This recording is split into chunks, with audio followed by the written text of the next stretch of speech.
What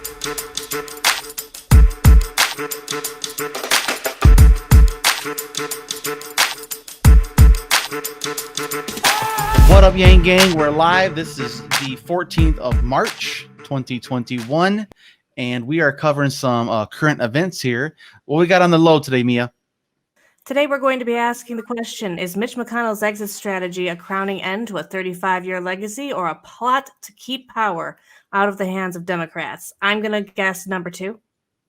The latter, yeah. Well, Moscow Mitch and his wary ways, he's a slick little bugger. It says that he's a 79-year-old. He has released a short list of potential successors while also using his political power to try and push through a bill in the Senate named Senate Bill 228 in the Kentucky Senate, the state Senate, that is, that would take the power away from the current Democratic governor of Kentucky to name McConnell's successor and put it in the hands of GOP-nominated Kentucky House and Senate. Some Republicans point out McConnell's health, noting a triple bypass heart surgery underwent in 2003, an injury from a fall in 2019, and his infamous bruised and bandaged appearance last October that he refused to give cause for as reasons why the Kentucky senator might be seeking to leave early. Others, including members of the GOP, see the Senate Bill 228 as a key to allowing McConnell to hand the keys over to whoever he feels is worthy. Now, again, he wants to choose who succeeds him when the law says the governor gets to appoint that. And to me, this is just supreme level corruption. And he happens to be a Democratic governor, so he's just trying to change the rules so that he gets his way and can handpick his successor. They like the bill the way it was written because they had control of the governorship as well. And now that they've lost governorship to a Democratic candidate, now they don't want that person appointing anyone. If you don't like the rules, just change them, huh? That's it, man. That's it. And that's exactly what they're doing. And that is a corruption. That is also a authoritarianism. Like, okay, we don't like the rules. I'm going to step down. I can't choose it. I don't like the person who chooses it. So we're going to change the rules. I won't step down until the rules are in my favor, pretty much.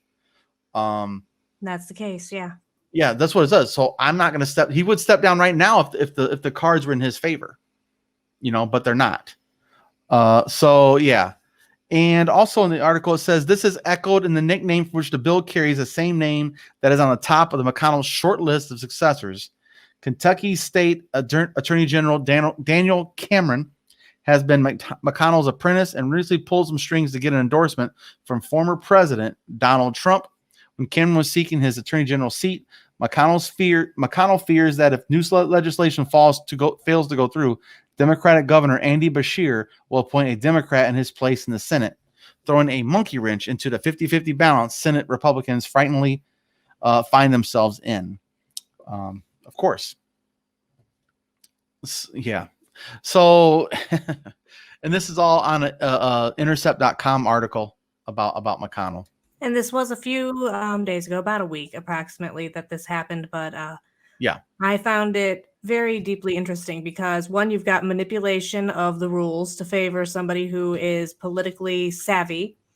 You've got the drama of White House politics with McConnell trying to pick somebody to replace him specifically.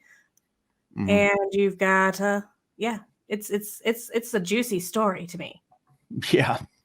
Well, and this goes to show you how low they will go. They will go as low as they got to go to get what they want and to retain power. The Republicans are power hungry, and they know they're in trouble. And without McConnell to run for re-election, the game's going to get flipped because they already got a Democratic governor. Who's to say that same governorship voters won't turn into the Senate vote as well? And if you also think about the power that Mitch McConnell has in the Senate, mm-hmm. 0 Republicans voted for that bill, that stimulus bill. Right. Because Mitch McConnell said don't. Yep. Not because Donald Trump said don't, because Mitch McConnell said don't. Hold the line. Mm-hmm. And they fell in line. So if he doesn't get to pick his successor, that line can break in a way we haven't seen in probably decades. Will be a power shift in the Senate too. Who's going to replace him in the Senate? You want to talk about some jockeying for power?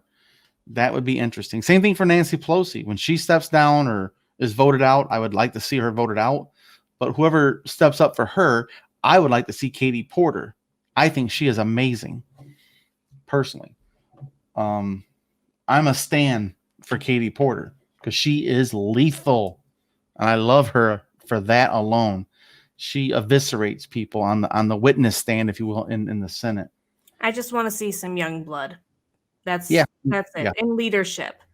Not that we don't need a balance of, older and younger people, but it's been a really long time since the torch has been passed down to anyone. Mhm. There's no mix. It's all older people, and like the small amount of younger people are having to fight tooth and nail to get any progress built in to that. So I just want some new blood.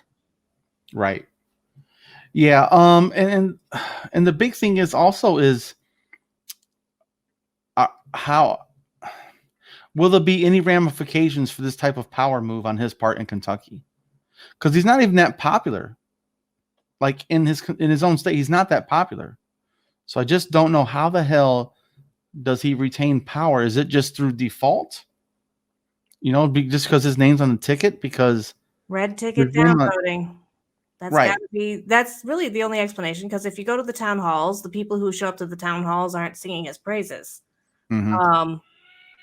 Not that he holds anymore with COVID and whatnot, but when he was, they were not, dances or anything. I've seen a few of them where people came up and complained, we've got the highest unemployment rate, I think, in Kentucky at the time that she was talking about it. One of them came up and said, yeah, I'm sure of it. Yeah. There's a lot wrong in Kentucky, and they will voice their complaints at the town halls, but they're not the people who are voting, apparently, or they're just too blindly loyal to care that he's screwing them over. Well, it's just like I said, this is going to be a huge power shift because he has been the leader of the Republican Party before and after Donald Trump. He's still there. And he was the lead obstructionist against Obama's 8 years. 6 of his 8 years, he was a majority leader of the Senate. And so with him eyeballing stepping down, I'm just curious who would be his replacement. I haven't looked into it enough to even see who's second in charge, because no one's ever even challenged him this last time through. And that's what makes it, interesting to see all of this start to play out, and to know that that's happening in the background of all of these politics, and that the shift could happen anytime. And, if you're not watching, you don't notice when these things come down the pipeline. Just like, oh, what happened to that Republican steadfastness that we saw? All of a sudden, they're crossing aisles or whatnot, being talked through negotiations. McConnell is, as much as he's a right bastard, very good at holding the GOP line. I do know there are some up and comers that are biting at the bit to take control. No one challenged him after this last election, so we'll see. The question is, take control of what exactly? Parties are in some very serious turmoil at the moment. Yeah, are they going to take control to obstruct?